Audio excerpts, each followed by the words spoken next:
Hey universe. I figured out what I'm going to name the next round of recordings.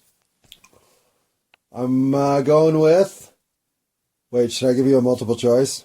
No, because it's obvious if I do that. No, this round we're going with I Could Be Right. Now, 53 episodes of I Could Be Wrong says, wait, what do you mean you could be right? Well, I hope to use 2023 as the year of initial outreach to move this beyond the soliloquies I've delivered for close to 140 hours mano a mano. That is as much of that as I can possibly generate and feel good about. And yet, every conversation I have with another individual, I feel good about. So I know the untapped resource is everybody else.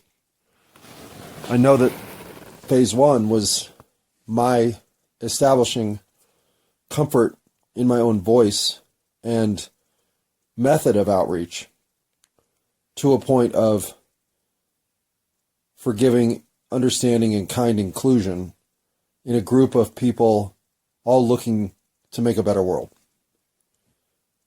And in so doing, not compromising who they are and the purpose of their life they're here to fulfill. In other words, your typical Bazooka Joe fucking nonsense. And I go about it in the only way I know how. By revealing the personal, interpersonal, and sometimes too personal aspects of my life to remind everybody that nothing is unforgivable. In no way will I try to misunderstand you. And forgive myself, I have, and that was the biggest hurdle to becoming somebody completely comfortable with who I am. And for the first time in life, really loving myself. 2022 was the kind of year that went unexpectedly my way. Not in any of the variables that would make a Family Feud episode. It was more, I kept walking to cleaner and more pristine pools of self-discovery in a way that has left me armed for whatever's next. I'm ready. And I know this past year was a challenge to teach me that. But for once, I was a good student to my own teachings. And I intend to carry that through this year and the rest of my life. And I'm sure there's plenty of which I am wrong. But this next 53 will be an attempt to ferret out, well, what might I be right about? And, well, maybe nothing. I could have the whole thing wrong. Everything I think I know, or even am inclined to think I know, is right, could be wrong.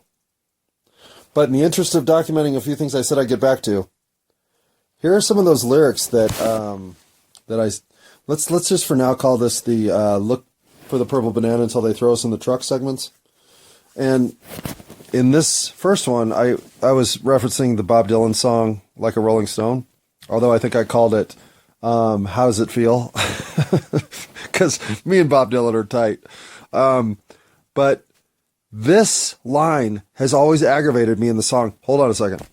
I mean, don't get me wrong. I have Bob Dylan albums. I have Blood on the Tracks. I have ex-girlfriends who loved Bob Dylan. And this song, I never understood this lyric until about 2.5 weeks ago when I did yard work in the yard and it went to 6 degrees that day. You've gone to the finest schools, Miss Lonely Hearts, but you know you only use... And this is where I had no idea what it was really next. And honestly, if I was just to mouth it out on Who Wants to Be Smarter Than a Fifth Grader, I might have gotten credit for it. I just never knew what the words were until I listened to it and realized, oh, he's saying get juiced. Like orange juice but juiced. I don't know if that's a drug or alcohol reference. I assume alcohol in it. And it rhyme. And the reason this was such a pain in the ass lyric is because it truly rhymes with a very clear and unusual lyric in the next refrain of get used to it. And it's get juiced in it. But you know you only used to get juiced in it. Went to the finest schools, but only went to get wasted. Hell yeah, Bob Dylan. Why else would you go to the finest schools? Okay. Now, I also talked about Close to Home, otherwise known as Major Tom. And I don't feel bad about calling that song Major Tom because even now it's listed as Major Tom, comma, parentheses, Close to Home, close parentheses. So sometimes the song just becomes a different title because that's what everyone calls it. So Close to Home, otherwise known as Major Tom, send me up a drink, jokes Major Tom. A lyric I've heard 100 million times, or however many times I've ever heard the song before that same day. But that same day, I heard that one clear. Here are two more that I've gone through as well. Zoot Suit Riot. Now, I've probably only heard this song 50 times, but I never knew what the line was before black hair. And I'd listened to it enough to try to understand it, and I really did like this song at one point. Plus, it played a shit ton in my bar. But pull a comb through your coal black hair. I always thought it was cold. And I could never figure out, and I wasn't sure it was comb. I mean, pull a comb pull a comb through your coal black hair. And it's clear as a bell. I'm not saying this is the kind of stuff that anybody else is like, you couldn't understand that the first time you heard it? No, I couldn't. I am the worst lyrics listener of all time. Maybe. I certainly would put myself in that category for Olympic gold, but I have misunderstood every and here's my proof. Okay, so what I'm saying now is once in a while I'm listening to songs that I've heard 100 times, 1,000 times, even lip sync to, poorly obviously, and am hearing clearly for the first time what the right lyrics are. So somebody modded the game and gave me enhanced song lyric listening? They did? Well, they still haven't told me what this lyric is. I actually went and listened to the song thinking, well, maybe I'll be able to understand that lyric now. Because in the song by the Commodores' Brick House, the closest I can come up with is built like a neck Amazon? Amazon? Naked Amazon? Neck? I have no idea. And I don't go look up lyrics just to see what they are. But I'm fascinated if someday that one finally comes clear. Because my whole life I've wondered, what do you mean built like a neck Amazon? What's a neck Amazon? Is a neck Amazon a thing, Phoebe, and I'm just looking like a moron right now? Probably. Anyway, I gotta get my dog out. There'll be more in a minute. Bye. Dobre utra, universe. Well, actually, that's not appropriate because it's 8 o'clock at night. Well, it's 7:55. And since that was good morning in Russian, I believe, I don't think that was the appropriate salutation to open up my Season 6, 53 episode sequence of recordings of myself talking to myself about myself and myself's problems, and myself's victories and myself's conundrums. Most of myself's current selves. All of it. Well, in my last round, hang on. I've done none of my pre-game checklist. Okay. You know, my lack of preparation may not be the asset I think it is. Or maybe. I'm still wide open on that one.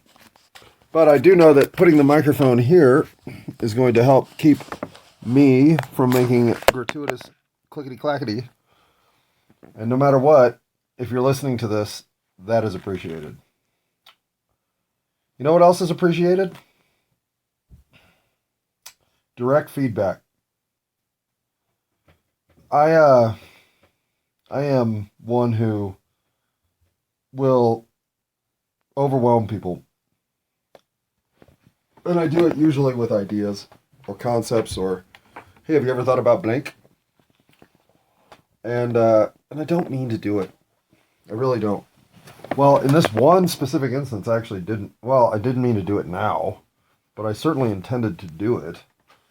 And pardon me. That really shouldn't be there. I don't know what that was about. Yeah. There's no question that I'm looking into a future that now I have to be more cognizant within. And I'm fine with that.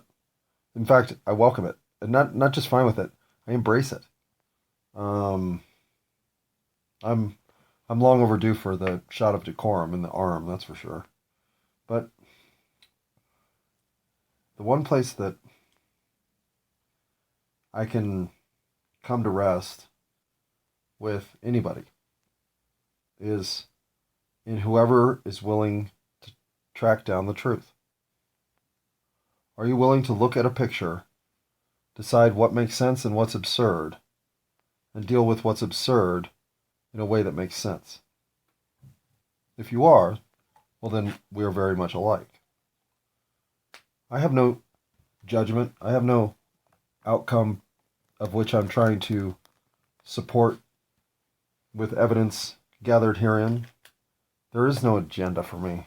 The idea of me having an agenda, I can't even write a 5-point bullet point list for this podcast.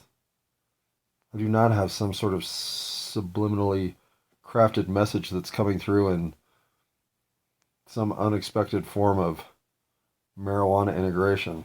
I don't even know which marijuana I'm smoking. That's how little I know about what's going on in my life. Pause. Hey, found the banana one. All right. Kind of thought that might be that one. Oh, what do you know? The the artificial flavored ones make you cough. Of course they do. They also last about half as long as the others, but whatever. That's the only one of those I've ever purchased, and probably the only one I ever will. But I'm never one to say never, because everything that I've challenged myself to investigate thoroughly, at least in the 21st century, has led to disappointment, or at least intellectual challenges of research and knowledge acquisition therein. And not disappointment in, well, fuck, I can't figure this shit out. No, disappointment in, oh, fuck, well, what the fuck? God damn it, what does this mean? This is awful. And you know, fuck. I didn't name the last 53 episodes I Could Be Wrong, thinking I'm right. I don't think I'm right. I just know that I have questions. And it seems like in an environment in which I have questions, the very audacity of having such questions is the defense against getting them answered. How dare you think the Big Bang is bullshit? We think you're bullshit.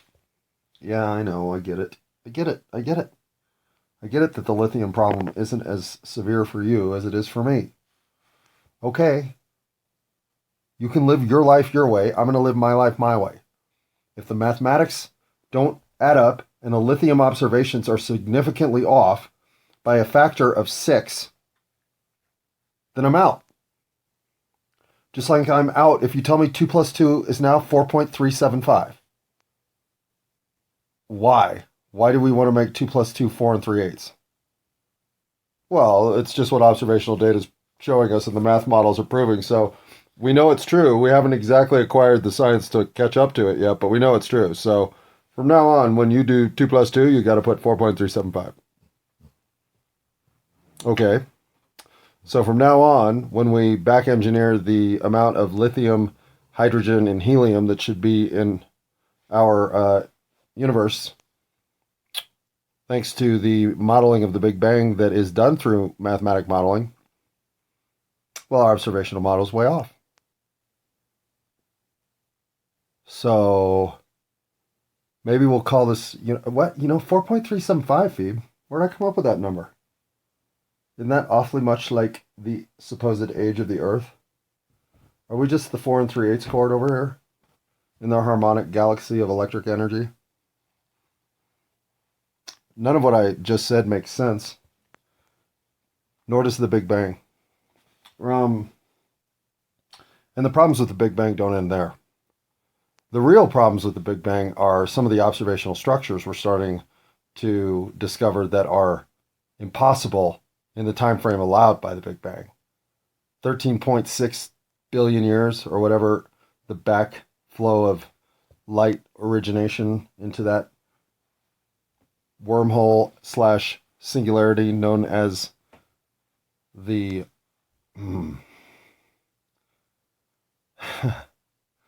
the something from, or the everything, not just something, everything from nothing, everything from nothing, everything from nothing. No, this faith leap that I'm proposing is one of science. Rather than buying all of the malarkey that you have to buy down to dark matter and dark energy to keep the Big Bang model sustainable, how about we look at another model? Now, which model's right? I'm not going to persuade you toward one or another, but there are alternatives out there. And if you aren't investigating the alternative models, now's the time. Now's the time for me to swallow the saliva in my mouth as well. But if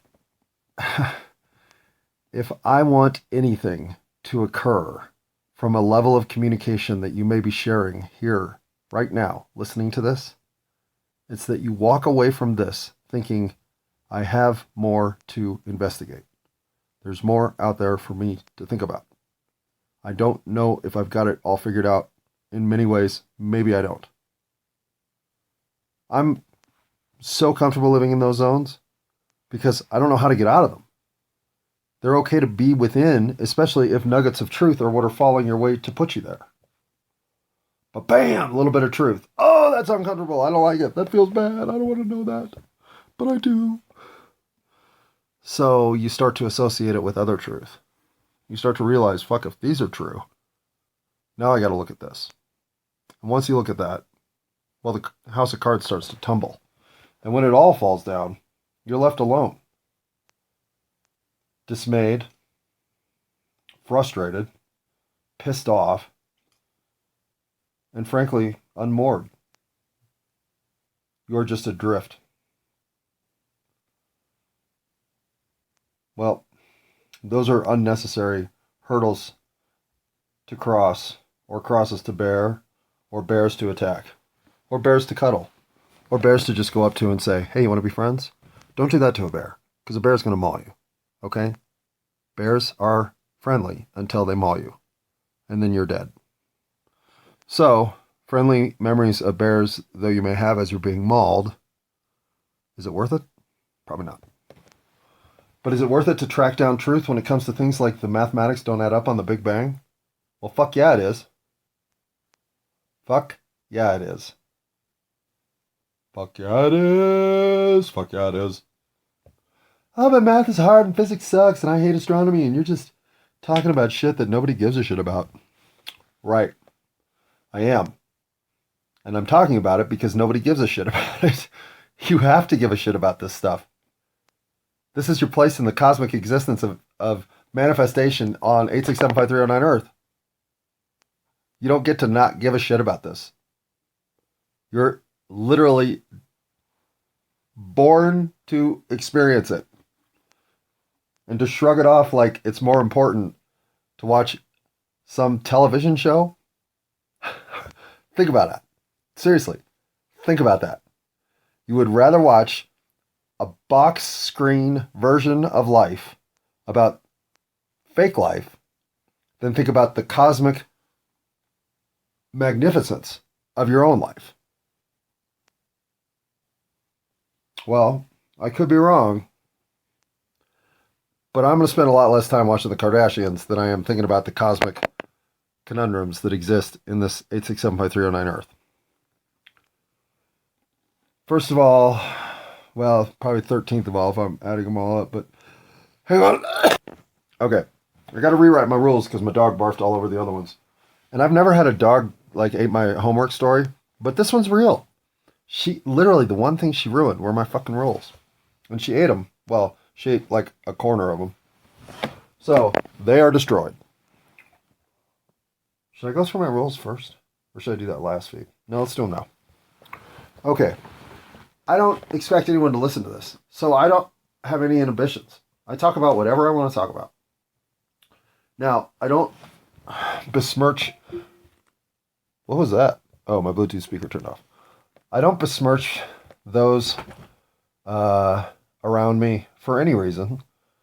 Even if I think you're being a knucklehead, I just think you're being a knucklehead. I don't think you are a knucklehead. And there's a big difference there. And that difference exists for everyone, down to the filthiest and foulest among us. Now, I think recognition of one's position in circumstance and then fixing one's circumstance for the better, especially where one circumstance being fixed for the better fixes society for the better, well, hell yeah, get on that train. Or else now we do have a problem because now you're antisocial among a social cohesion group trying to do its best to lift all boats. If you insist on being a bag of goosh that will no longer permit said all boats to rise, well, scuttling your boat is not something I'm above. And the reason being, I'm tired of being held back. I'm tired of being lied to. I'm tired of having civilization feel like it's all wrong. I'm tired of feeling like humans are the problem. And I'm super tired of feeling like anyone around me thinking they're the problem is okay. And I'm also super high. And wait, we're doing my rules. My rules. Anyway, I am built in kindness, forgiveness, and understanding.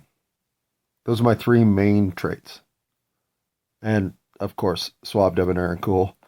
No, I kid. Well, nobody even laughed? Come on, that was kind of funny, kitty. The poor jokes aside, of which there are plenty. I apologize, but what I think is funny, pretty much nobody else does. So forgive and forgive and forgive and forgive and forgive as much as you can. My attempts at comedy that go stale. And then be kind to my attempts at comedy that go worse. And I don't expect you to understand my attempts at comedy that don't land anywhere near a mark. So try not that at all. But in listening to this, realize that I don't mock things because I want to make fun of something. I mock a sensibility that I don't understand because I think it's backwards. I don't understand why our government structure is the way it is. So much am I bamboozled by what we're currently calling leadership that I'm willing and ready to commit to government straight up by lottery. I think it'd be better than what we got. Pause. And why would I rather be ruled by a bunch of your number came up representatives over what we got now? Well,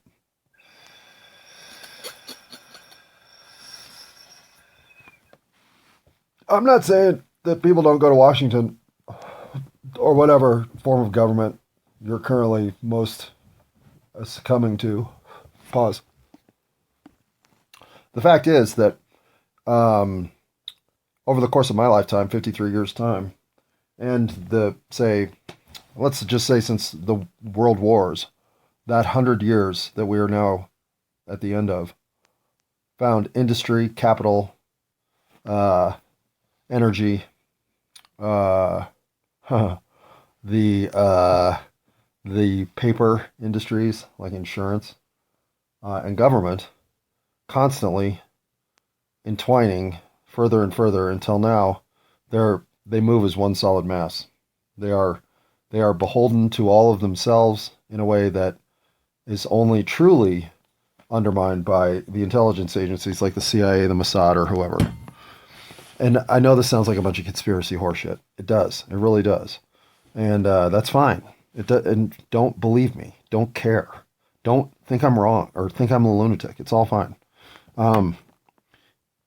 But don't underestimate the lack of authority and presence that the individual is drawing. You're losing ground that you gave up without ever understanding you did. And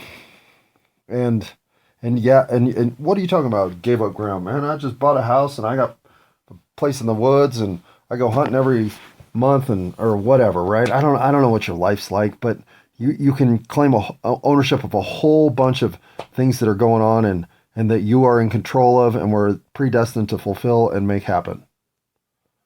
Well, okay. I mean, maybe you're there, but so this is clearly not for you. This is not for anybody. As I've already stated, it's all about me. I'm no inhibitions, and nobody should be listening.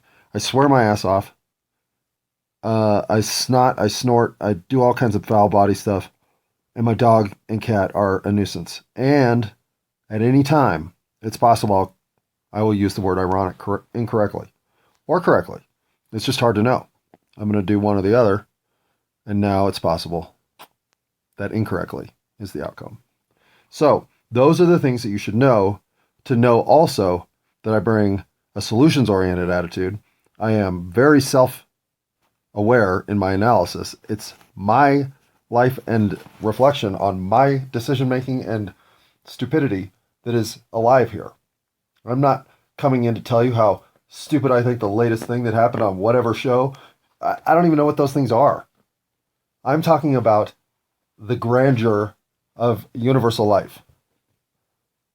And I'm sure they are talking about that on Lifetime Network as well. But I don't granularly go after anything because I'm trying to only expand the concepts and ideas on this recording to envelop all of my thinking processes. That's the whole point. So, and I'm doing it in long form communication, obviously, while I'm stoned and talking to nobody but myself, other than once in a while an occasional guest. And yes, those episodes are by far the best, but these episodes are for me. So, of course, those are the best. But these episodes aren't intended for audience consumption. They're intended for reflection and self-mile marking in which to further reflect as progress is made in future dates to look back on these signposts. So, could I be right about any of this? Well, after telling you for 53 episodes why I'm wrong? Yeah. Yeah, in fact, going back to that challenging people unintentionally, I knew this is one of the three mile markers of knowledge disintegration. No, that's not knowledge disintegration. That's knowledge-based disintegration. That caused me to like a video game character in a game from the 80s called Sandfall. Well, the sand just kept opening up and I kept falling through it.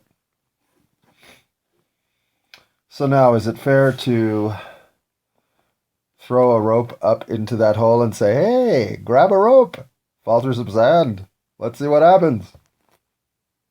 No, I don't know if it is. I mean, in reflection, is truth ever something you don't want? No matter how hard it is? Doesn't it always feel better to know that you've got the legit facts and story? That what you know is dependable, accurate, and verifiable?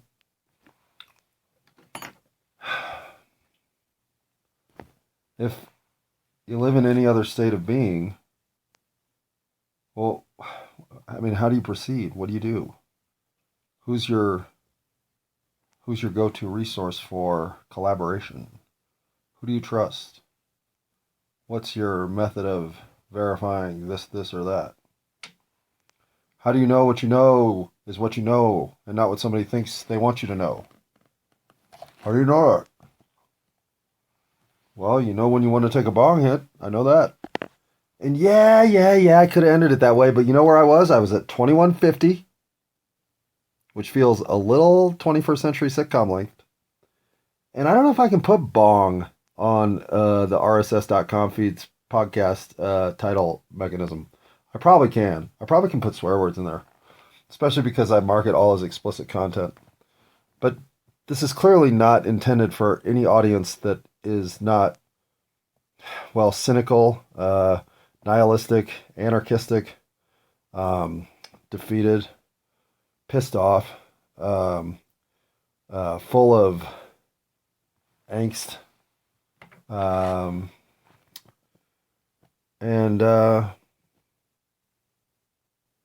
and unsure what happened to the world around them, feeling isolated, cut off from all possible realities you thought could happen, and left with this one. There is a Washington Mall presidential inauguration day sized crowd of disorientation. It seems like if you go looking for it, it's easy to find. And I don't have a gauge on just how big it is. I think sometimes when I check in, I think it looks sparse and things seem calm, but then days like yesterday and today, I don't know, there's a lot more current flowing, a lot more potential for volatility, it seems like. But I'm just one dude full of himself, smoking weed, thinking he's got something to say. Now, if that sounds like something you want to listen to, well, honestly, I kind of feel sorry for you, but I do love you.